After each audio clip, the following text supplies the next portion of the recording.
ഓം പരാശക്തിയെ നമ. അമ്മ മക്കളുമായി സംസാരിക്കുന്ന സമയം ഹൈന്ദവരുടെ ദയനീയാവസ്ഥ ഒരു ഭക്തൻ പറഞ്ഞു. അമ്മ അപ്പോൾ കർമ്മഫലത്തെക്കുറിച്ച് വിശദീകരിച്ചു. ആ സമയം ഒരു ഭക്തൻ തിരക്കി, കർമ്മഫലങ്ങളൊക്കെ സാധാരണക്കാർക്ക് എങ്ങനെ അറിയാൻ പറ്റും അമ്മേ? അമ്മ അരുളി, മക്കളെ, അതൊക്കെ ക്ഷേത്രത്തിൽ പഠിപ്പിക്കണം. പിന്നെ എന്തിനു വേണ്ടിയിട്ടാണ് ക്ഷേത്രങ്ങൾ? പള്ളിയിലും മസ്ജിദിലും അവർ അവരുടെ കാര്യങ്ങൾ പഠിപ്പിക്കുന്നില്ലേ? പക്ഷെ അമ്പലത്തിലോ 50,000-വും 1,00,000-വും മുടക്കി വൃത്തികെട്ട നാടകവും സിനിമയും ഡാൻസും ഒക്കെയല്ലേ അവിടെ കാണിക്കുന്നത്? കുട്ടികൾ ചീത്തയാകാൻ വേറെ എന്താണ് പിന്നെ വേണ്ടത്? പിന്നെ എങ്ങനെ ഹിന്ദുക്കൾ ഉണരും? ക്രിസ്ത്യാനിയും മുസ്ലിമും അവരുടെ ദേവാലയങ്ങളിൽ പോകണമെന്ന് നിയമമുണ്ട്. അവർ അത് പാലിക്കുന്നുമുണ്ട്. അവർക്ക് അവരുടെ മതഗ്രന്ഥങ്ങളെക്കുറിച്ച് അറിയാം. ഹിന്ദുക്കൾക്ക് ഹിന്ദു എന്നതിൻ്റെ അർത്ഥം പോലും അറിയില്ല.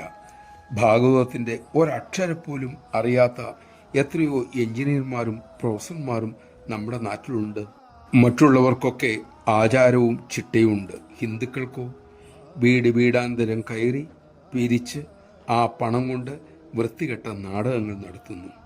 ക്രിസ്ത്യാനികൾ അച്ഛനാകാൻ പഠിപ്പിക്കുന്നുണ്ട് അവരുടെ കുട്ടികളെ. നമ്മുടെ മക്കളെ സന്യാസിയാകാനോ അല്ലെങ്കിൽ അതുപോലെ സത്കാര്യങ്ങളിലേക്കോ നയിക്കാൻ ശ്രമിക്കുന്നുണ്ടോ?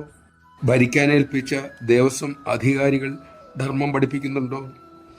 ശരിയായ ഈശ്വരാർപ്പണം, ആചാരം, ഇതുകൊണ്ട് മാത്രമേ സമുദായം ഉയരൂ, അല്ലെങ്കിൽ അധപതിക്കും. നമഃശിവായ.